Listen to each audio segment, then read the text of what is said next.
Assalamualaikum warahmatullahi wabarakatuh.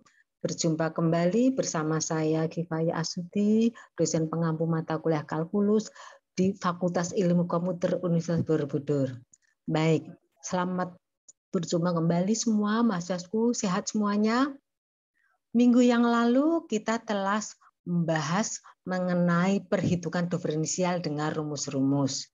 Kali ini akan kita bahas mengenai diferensial fungsi implisit. Fungsi implisit pada prinsipnya ruas kanan sama dengan 0. Contohnya demikian, diketahui fungsi secara implisit f kurung x, y sama dengan 0. Jadi x dan y dalam ruas kiri. Nah, dari fungsi tersebut, bagaimana menentukan dy per dx? Nah, kalau pembahasan yang lalu diketahui fungsi y sama dengan fx. Tentukan dy per dx itu y sama dengan fx, namanya fungsi secara eksplisit.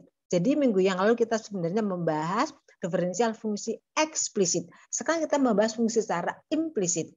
Jadi x dan y dalam satu ruas kiri.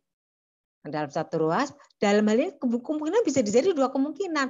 Kalau diketahui fungsi fx, y sama dengan 0, itu bisa dicari dy per dx atau y absen. Y absen itu artinya laju perubahan nilai y dibagi laju perubahan nilai x.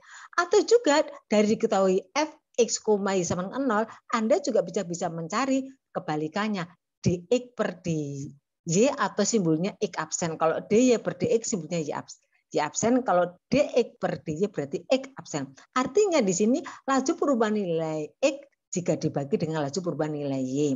Baik, maka jika menentukan dy per dx dari fungsi implisit fx, y sama dengan 0, maka setiap suku dan setiap variabelnya harus didiferensialkan ke variabel x. Nah, sebaliknya, kalau dari diketahui fungsi y sama dengan fx, dicari dx per dy, berarti setiap suku dan variabelnya didiferensialkan ke variabel y. Perhatikan, kalau diferensialkan ke x, setiap suku dan variabel ke x. Sebaliknya kalau dy per dy didiferensialkan setiap suku dan variabelnya didiferensialkan ke variabel y. Jadi fungsi implisitnya berapa suku, dan setelah berapa suku dihitung berapa variabel. Kalau variabel 2 ya variabel x turunkan ke x, kalau y turunkan ke x juga, kalau turunkan ke x. Baik, kalau begitu ada ketentuan rumus yang kita perhatikan. Dalam fungsi implisit itu kadang-kadang ketemu beberapa suku. Jika ketemu suku, sukunya tuh katakanlah hanya mengandung variabel x pangkat n. Berarti x pangkat n itu misalkan untuk mencari dy per dx, kita akan mencari variabel yang A. Yang A. Dari fungsi implisit mau dicari dy per dx. Jadi semua variabelnya dan semua suku harus diferensialkan ke x.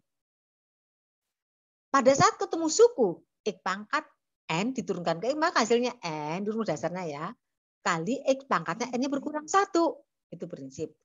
Tapi kalau ketemu variabel y, perintahnya kan mau mencari dy per dx, diturunkan ke dx, ini beda. Ada penambahan, ada perkalian dy per dx. Jadi y-nya n, misalkan y pangkat n, diturunkan ke x. Kalau x pangkat n ke x, hasilnya jelas gampang.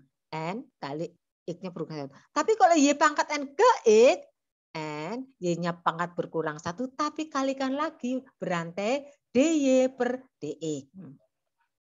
Bagaimana kalau ketemu suku, ada suku perkalian, ada dua perkalian variabel, x pangkat n kali y pangkat m, semua diturunkan ke x. Berarti ada dua perkalian ini, x pangkat n sebagai u kali y pangkat m sebagai v. Ada rumus yang berlaku gantian. Pertama y pangkat m tetap, jadi yang diturunkan x pangkat n dulu ke x.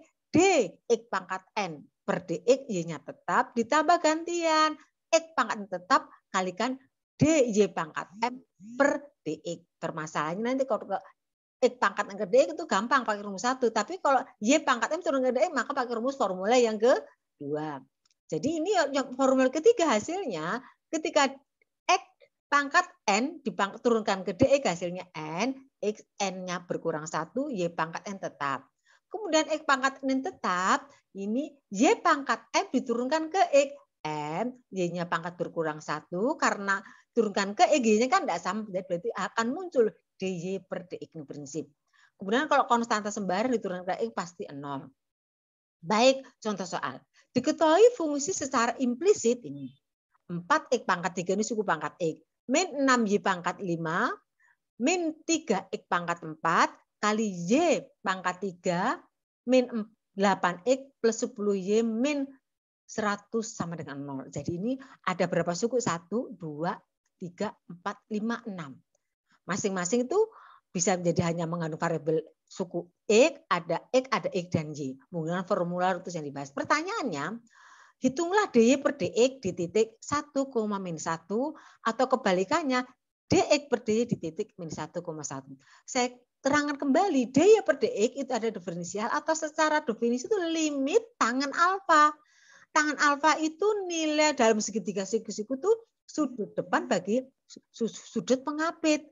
Kalau tangan alfanya, tangan alfa itu sama dengan diferensial. Tangan alfa sama dengan gradien, itu dua minggu yang lalu. Jadi gradien sama dengan diferensial di satu titik. Jadi DY per DX nilai sama dengan tangan alfa.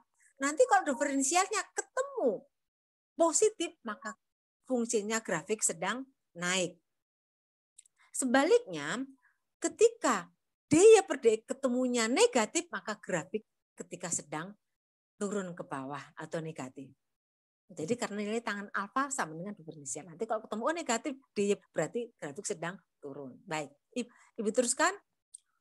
Untuk menghitung DY per DX di titik 1, min 1, maka setiap suku dan setiap variabelnya didiferensialkan ke variabel X karena ini DY per DX. Oke, saya dari soal ini 4X pangkat 3 jadi D 4X pangkat 3 per DX. Kemudian ini min 6Y pangkat dibagi per DX juga. Min D kurung buka 6Y pangkat dibagi per DX. Semuanya diturunkan ke DX. Min ini yang suku ketiga ada dua variabel, nanti ada dua analisisnya. Min D kurung buka 3X pangkat 4 kali Y pangkat 3 semuanya ke DX. Min 8 DX per DX. Ditambah 10 D 10Y per DX dikurangi konstanta turunkan ke X. Maka hasilnya langkah yang pertama diferensial 4X pangkat 3 ke X, hasilnya 12X pangkatnya dikurang 1. Nah ini suku kedua, 6Y pangkat 5 bukan turunkan ke Y, tapi turunkan ke X. Maka hasilnya 5 kali 6, 30Y berkurang 1. Kalikan lagi DY per DX. Ini ada dua bagian. Pertama, min D 3X pangkat 4 per DX, Y pangkat 3 tetap. Dikurangi lagi 3X pangkat 4 kali D kurung buka Y pangkat 3 per DX. Ini ada hasilnya. Kemudian ini 8X ke X, ya hasilnya min 8. Pangkatnya berkurang 1. Kemudian 10Y diturunkan ke Y, ya 10Y ini berkurang 1, 10 saja. Tapi kali DY per DX. Ini 100 diturunkan 0. Sehingga dikelompokkan menjadi dua suku yang mengandung DY per DX. Ini hasilnya ya. Yang mengandung DY per DX. Itu dikumpulkan menjadi satu. Yang tidak mengandung DY per DX. Jadi 12. X kuadrat min 12 X pangkat 3 Y pangkat 3 ini dikurang 8 ini tidak mengandung DY, dan mengandung DY per DX min 30 Y pangkat 4 kemudian kali 9 X pangkat 4 Y kuadrat dan DY per DX keluar plus 10 DY itu kurung di dalam di luar kurung, maka DY per DX ini pindah ruas kiri jadi min dibagi min 30 Y kuadrat plus 9 X pangkat 4 Y kuadrat 10. Jadi ini min kali menjadi plus karena masukkan titik X-nya. 1 Y-nya min 1. Masukkan, oh ternyata min 8 per 4. Jadi negatif. Pada saat titik tersebut, pada saat titik 1 adalah diferensialnya negatif, berarti pada saat menurun. Selanjutnya, untuk menghitung kebalikannya, DX per DY pada titik min 1,1, maka prinsipnya sama. Setiap variabel suku dan variabelnya diferensial kemana? Bukan ke X lagi, ke Y.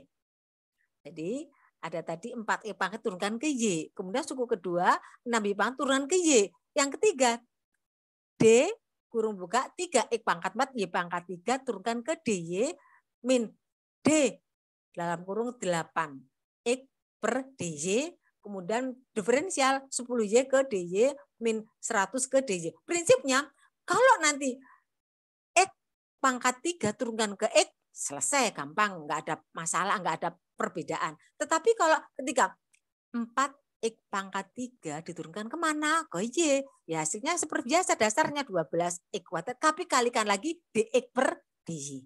Kalau ini nggak perlu langsung 30Y pangkat 4. Nah ini ada 2. Kita teruskan ke satu-satu ya. Yang ini hasilnya 12X muncul karena X dan Y tidak sama akan muncul DX per DY karena perintahnya ke Y. Ini langsung hasilnya min 30 pangkat 4. Ini ada 2 yaitu D3X per DY, Y pangkat tetap dikurangi lagi karena dikurangi 3X pangkat tetap kali D Y pangkat 3 per DY. Kemudian ini 8X per D, 8 pangkat 1, pangkatnya berulang 1 tinggal 8. Tapi kadang lagi DY per DX. 10 Y turunkan ke Y 10 saja. Pangkatnya berkurang 1 ya, jadi 10 saja, 100 0. Sehingga secara analog, yang kelompok ada mengandung DY per DX, saya kelompok jadi 1, yang tidak saya kelompok jadi 1, sehingga ketemu DY per DX, sehingga ketemu titik yang dimasukkan ternyata 29 per 6. Jadi pada titik tersebut pada posisi naik. Demikian yang bisa Ibu sampaikan. Jangan lupa subscribe video ini. Terima kasih. Selamat belajar, mereka belajar. Assalamualaikum warahmatullahi wabarakatuh. Terima kasih.